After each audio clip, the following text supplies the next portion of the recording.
කෝටි 2.5ක් රජයට පාඩකලයි චෝදනා ගොවින්ට බෙදන්න ගෙන බඩ ඉරිඟු බීජ දේශපාලන හිතවතුන්ට දීලා எஸ்.எம். சந்திரசேன ரிமாண்ட் அல்லஸ் கொமிசம உசாவியட்ட கியா என்பதாக இன்றைய லங்காதீபத்தினுடைய பிரதான தலைப்பாக செய்தி இடம்பிடிக்கிறது. லஞ்ச ஊழல் குற்றச்சாட்டு முன்னாள் அமைச்சர் எஸ்.எம். சந்திரசேன கைது என்பது இன்றைய வீரகேசரி பத்திரிகையினுடைய செய்தியாக இடம்பெடுத்திருப்பதை நாங்கள் காணக்கூடியதாக இருக்கிறது. அத்துறையில் நாங்கள் இப்போது விரிவாக பார்க்கலாம். விவசாயிகளுக்கு நிவாரண விலையில் பெற்றுக் கொடுப்பதற்காக இறக்குமதி செய்யப்பட்ட 25 மில்லியன் ரூபாய் பெறுமதியான சோள விதைகளை தமது நெருங்கிய தரப்பினர் மூலம் பகிர்ந்தளித்து அரசியல் லாபத்தை அடைய முயற்சித்ததாக தெரிவித்து முன்னாள் அமைச்சர் எஸ்.எம். சந்திரசேன லஞ்ச ஊழல் தடுப்பு விசாரணை ஆணைக்குழுவினால் கைது செய்யப்பட்டிருக்கிறார் என்பது அந்த செய்தியாக இருக்கிறது. இந்த சம்பவம் தொடர்பில் முன்னெடுக்கப்பட்டு வரும் விசாரணைகளுக்கு அமைய முன்னாள் அமைச்சர் எஸ்.எம். சந்திரசேன நேற்று ஆணைக்குழுவில் ஆஜராகி வாக்குமூலம் வழங்கியதன் பின்னர் விசாரணை அதிகாரிகளால் இவ்வாறு கைது செய்யப்பட்டார். இதற்கமைய சந்தேக நபர் நேற்று பிற்பகல் கொழும்பு பிரதான நீதவான் நீதிமன்றில் ஆஜர்படுத்தப்பட்ட நிலையில் அவரை எதிர்வரும் 18ஆம் தேதி வரை விளக்கமறியலில் வைக்குமாறு நீதவான் உத்தரவு பிறப்பித்தார். 2014ஆம் ஆண்டு அனுராதபுரம் மாவட்டத்தின் வறுமை கோட்டின் கீழ் உள்ள விவசாயிகளுக்கு நிவாரண விலையில் பெற்றுக் கொடுப்பதற்காக 25 மில்லியன் ரூபாய் சோள விதைகள் அப்போதைய அரசாங்கத்தினால் இறக்குமதி செய்யப்பட்டிருந்தன. எனவே இந்நிலையில் 2015ஆம் ஆண்டு இடம்பெறவிருந்த ஜனாதிபதி தேர்தலில் அரசியல் லாபத்தை அடைந்து கொள்ளும் நோக்கில் அனுராதபுரம் மாவட்ட செயலகத்தின் திட்டமிடல் பணிப்பாளர் உள்ளிட்ட அரசு அதிகாரிகளை அச்சுறுத்தி தமது நெருங்கிய அரசியல் தரப்பினர் மூலம் அவற்றை விவசாயிகளுக்கு பகிர்ந்தளிப்பை ஊடாக அரசாங்கத்துக்கு நட்டத்தை ஏற்படுத்தியதாக குற்றஞ்சாட்டப்பட்டு முன்னாள் பொருளாதார அபிவிருத்தி பிரதி அமைச்சரும் விவசாயத்துறை அமைச்சருமான எஸ்.எம். சந்திரசேன லஞ்சம் ஊழல் தடுப்பு விசாரணை ஆணைக்குழுவினால் நேற்று கைது செய்யப்பட்டார். இந்த விடயம் தொடர்பில் வாக்குமூலம் பதிவு செய்யப்பட வேண்டும் என விசாரணை அதிகாரிகளால் முன்னாள் அமைச்சருக்கு அழைப்பு விடுக்கப்பட்டது. இதற்கமைய அவர் நேற்று முற்பகல் ஆணைக்குழுவில் ஆஜராகி வாக்குமூலம் பதிவு செய்யப்பட்டது.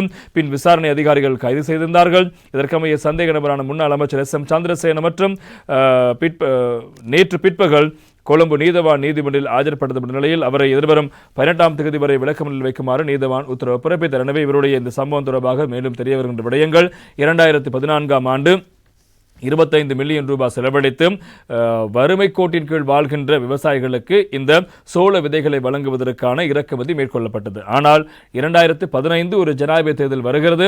எனவே அந்த ஜனாதிபதி தேர்தலில் தாம் ஆதரவளிக்கின்ற ஒரு வேட்பாளருக்கு சாதகமான முறையில் வாக்குகளை பெறுவதற்கான சாதகத்தை ஏற்படுத்திக் கொள்வதற்காக இந்த விடயங்கள் என்பது குறிப்பாக திட்டமிடல் அதிகாரி ஊடாக மாவட்ட திட்டமிடல் அதிகாரிகள் ஊடாகத்தான் இந்த விதை ஆகியன விடுவிக்கப்படவிருந்தன, மக்களுக்கு பகிர்ந்தளிக்கப்படவிருந்தது. ஆனால் இவர் அந்த அதிகாரிகளுக்கு அழுத்தம் பிரயோகித்து, குறிப்பாக திட்டமிடல் பணிப்பாளருக்கும் அங்கு இருக்கின்ற அதிகாரிகளுக்கும் அழுத்தம் பிரயோகித்து அந்த சோள விதை தொகையை தன்னுடைய கட்டுப்பாட்டுக்குள் கொண்டு வந்து தன்னுடைய அரசியல் ஆதரவாளர்களிடம் அதனை வழங்கி மக்களுக்கு விநியோகித்திருக்கிறார். எனவே அந்த விநியோக நடவடிக்கையின் போதும் கூட அவர்கள் அதனை சந்தை பெறுமதி விட அதிக விலைக்கு வர்த்தக நிலையங்களில் விற்பனை செய்திருப்பதாக தெரிய வருகிறது. மக்களுக்கு இலவசமாக வறிய மக்களுக்கு வழங்குவதற்காக அரசாங்கம் 25 மில்லியன் ரூபாய் செல்கிறது. 2.5 கோடி ரூபாய் செலவிட்டு நாட்டுக்கு கொண்டு வரப்பட்ட இந்த சோள விதை தொகை இவருடைய அரசியல் காரணிகளுக்காக அவருடைய ஆதரவாளர்களுக்கு பயன்பளிக்கப்பட்டு அதனூடாக அவர்கள்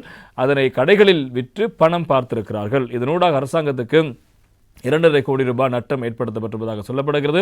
இந்த விவகாரம் தொடர்பாக அந்த காலப்பகுதியில் அனுராதபுரம் மாவட்டத்தில் திட்டமிடல் அதிகாரியாக இருந்த பணிப்பாளர், அதே போல் அங்கிருக்கின்ற அரசு அதிகாரிகள் தங்களை அச்சுறுத்தி அல்லது தங்களுக்கு அழுத்தம் பிரயோகித்து இந்த சோள விதை தொகை கொண்டு செல்லப்பட்டதாக அவர்கள் சத்திய கடதாசினூடாக வாக்குமூலம் வழங்கியிருப்பதாக லஞ்ச ஊழல் விசாரணை ஆணைக்குழு நேற்றைய தினம் நீதிமன்றில் சுட்டிக்காட்டியது. எனவே அவ்வாறு இருக்க இந்த பிரதிவாதிக்கு பிணை வழங்கினால் சாட்சியாளர்கள் பாதிக்கப்பட வாய்ப்பிருப்பதாக தெரிவித்து அவர்களுக்கு பிணை வழங்க வேண்டாம் என்று ஒரு உத்தரவை விடுமாறு கோரிக்கை விடுக்க இவர் சார்பில் ஆஜரான சட்டத்தரணி குறிப்பிடுகின்ற போது இந்த விடயம் தொடர்பாக இவர் மீது குற்றச்சாட்டை முன்வைத்த நபர் இவர் மீது இருக்கின்ற காழ்ப்புணர்ச்சி காரணமாக இவர் வேண்டுமென்றே இந்த குற்றச்சாட்டை முன்வைத்திருப்பதாகும். எனவே இவர் தொடர்பான விடயத்தில் இவருக்கு பிணை வழங்க வேண்டும் என்று சந்திரசேன சார்பில் ஆஜரான சட்டத்தரணி கோரிக்கை விடுக்க இந்த 2 வாதங்களையும் ஆராய்ந்த நீதவான் சந்திரசேன அவர்கள் இதுவரும் 18ஆம் தேதி வரை விளக்கமறியலில் வைக்குமாறு இங்கே உத்தரவு பிறப்பிக்கப்பட்டிருக்கு. எனவே ஏதோ ஒரு அரசியல் தேவைகளுக்காக பொதுமக்களுடைய பணம்